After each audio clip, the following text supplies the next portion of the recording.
अस्सलाम वालेकुम स्टूडेंट्स, हम केमिस्ट्री का 4th चैप्टर पढ़ रहे हैं। आज हमारा टॉपिक है कोऑर्डिनेट कोवलेंट बॉन्ड। स्टार्ट करते हैं। Their properties are mostly similar to those of the covalent compounds. इनके नाम में ही लिखा हुआ है कि ये कोऑर्डिनेट कोवलेंट कंपाउंड्स हैं, तो इनकी प्रॉपर्टीज भी कोवलेंट कंपाउंड की तरह ही हैं। As the nuclei in these compounds are held by shared pair of electron. एक तो कोवलेंट बॉन्ड की वजह से इनके अंदर शेयरिंग होती है, दूसरा कोऑर्डिनेट मतलब कि इनका लोन पेयर भी शेयरिंग में होता है, जिसकी वजह से इसके जो सारे इलेक्ट्रॉन्स हैं, जो शेयर्ड पेयर ऑफ इलेक्ट्रॉन्स हैं इसके पास, इसकी वजह से इसका न्यूक्लियर जो है वो इलेक्ट्रॉन्स के शेयर्ड में होता है। नेक्स्ट आ जाता है therefore they do not form ions in water. इसकी वजह से ये वाटर में आयंस नहीं बना पाते। जब आयंस नहीं बना पाते तो फिर ये वाटर में डिजॉल्व नहीं होते। तो वाटर में डिजॉल्व नहीं होते इसका मतलब है कि ये नॉन पोलर्स हैं, और ये नॉन पोलर्स में ही डिजॉल्व होते हैं।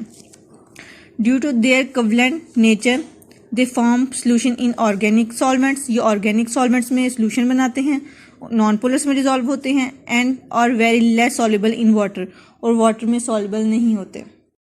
और अगर डिजॉल्व हो जाएं तो फिर ये बहुत कम एक्सटेंड में डिजॉल्व होते हैं, बहुत कम डिजॉल्व होते हैं। Usually they are rigid compounds with a dipole. Dipoles mean इनके पोल्स तो होते हैं, लेकिन ये रिजिड स्ट्रक्चर्स हैं, बहुत सख्त होते हैं, जिसकी वजह से ये पोलर्स में डिजॉल्व नहीं हो पाते। नेक्स्ट है metals. Metals have common properties of conducting heat and electricity. It gives them prime role in many industries.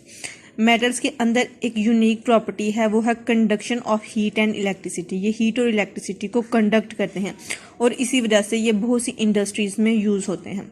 Major properties shown by the metals are as follow. Properties उसकी ये हैं। Number 1, they show metallic lustre. Metallic lustre कहते हैं shine को। जब हम किसी metal की चीज़ को धूप में रखते हैं तो वो थोड़ी देर बाद शाइन करना शुरू हो जाती है, मतलब कि सब मेटल्स के अंदर मेटालिक लस्टर होता है। जब हम उसको पॉलिश करते हैं तो वो शाइन करना शुरू कर देता है। They are usually malleable and ductile. उसकी कंडक्शन की वजह से हम उसको वायर्स, शीट्स में और वायर्स में उसको कन्वर्ट कर सकते हैं, जो हीट और इलेक्ट्रिसिटी कंडक्ट करता है। ये आगे उसकी डेफिनेशन है।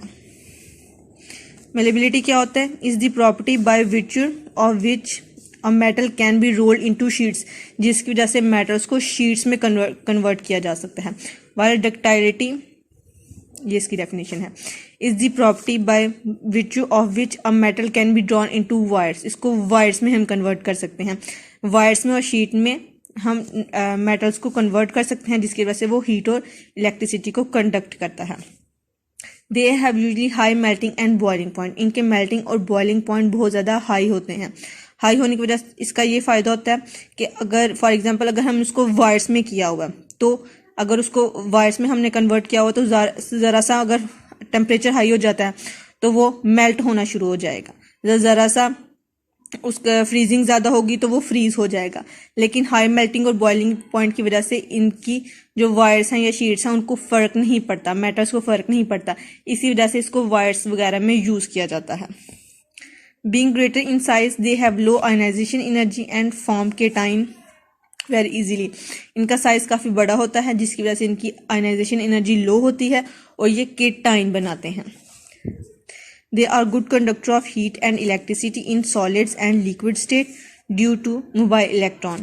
Solid और liquid form में ये they are good conductor, ये good conductor होते हैं, मतलब कि हीट और इलेक्ट्रिसिटी को कंडक्ट कर सकते हैं।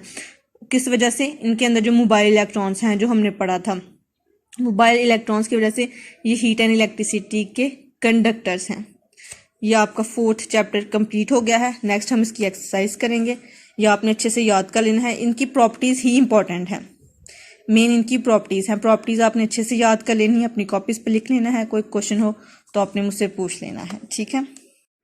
आप कॉपीज़ वगैरह पे होमवर्क करते हो तो आप मेरे साथ शेयर भी किया करो। मेरे नंबर पे व्हाट्सएप पे मुझे पिक्स वगैरह सेंड किया करो कि ये मैम हमने होमवर्क किया है। ये आप देख लें, अपना नाम वगैरह भी, जब मुझे क्वेश्चन वगैरह करते हो या फिर होमवर्क वगैरह शेयर करोगे तो साथ अपना नाम और क्लास सेक्शन भी मेंशन कर दिया करो, ठीक है, ताकि मुझे पता चल जाए कौन जो है वो एक्टिवली लेक्चर सुन रहा है और अपना जो होमवर्क वगैरह है वो कर रहा है, ठीक है। ये आपने अच्छे से याद कर लेने हैं और साथ साथ कॉपीज़ पे भी नोट करते जाओ। कोई क्वेश्चन हो तो मुझसे पूछ लेना। अल्लाह हाफिज़।